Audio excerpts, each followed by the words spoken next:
Yo, I don't know what everybody's talking about as far as old boy getting blackballed, man. That don't make no sense.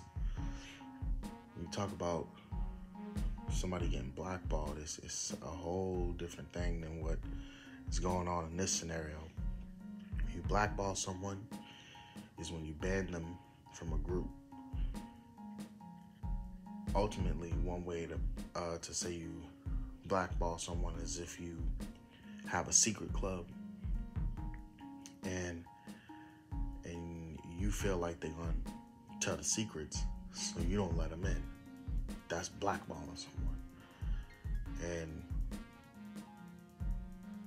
it's a form of ostracizing. So if you look at it in the hip hop community as shutting someone out the music industry, and for him, he's already in the music industry. That don't really make sense to say that he's being blackballed. I think what's really happening in this situation is something different. I think a lot of people may not understand this, but when you're a musician at that height that he's been in for a while, it's hard to sustain it. It's hard to keep it going. It's hard to keep your numbers up in the millions and sometimes even billions for a long period of time. And if you ask me, it's even harder when you don't develop your sound. It's even harder when you choose not to do things that you know people that high up in the industry have to do. And I'm not talking about no crazy stuff, conspiracy stuff. I'm talking about just regular stuff. Like, you got to do consistent interviews, you got to do consistent touring. Even though in his case, even with him trying to tour, he got one of them tours canceled because he couldn't pack the venue out. I don't know what that's about, but that's a whole nother story.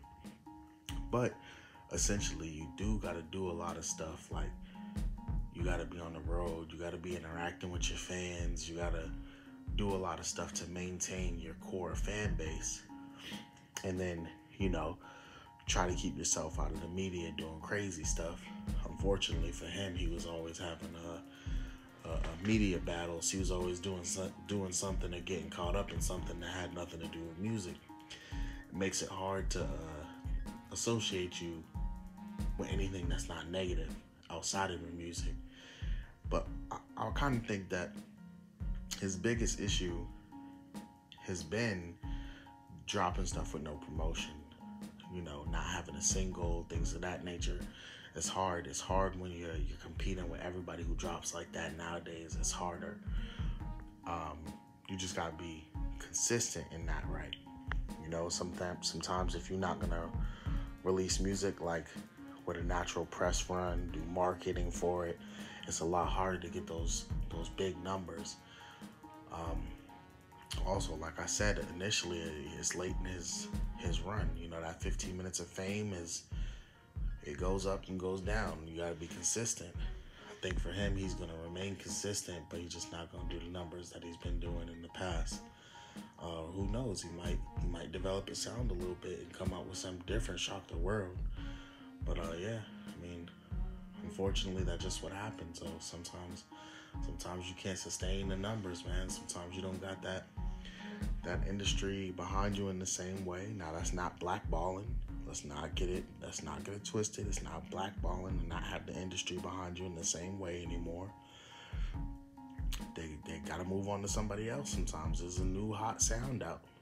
You know what I mean? You can't just be like, well, he got blackballed because they're not putting the money behind him no more. There's somebody else that they gotta push now. Everybody gets their turn, and you gotta do what you gotta do when it's your turn, and when it's not your turn, you gotta do what you gotta do still, because you still gonna get them numbers up. You still gonna get maybe not the same numbers as before, but you're gonna get some numbers. So just don't be discouraged, man. Keep it pushing. That's all I gotta say, really. At the end of the day, the vibes. Peace.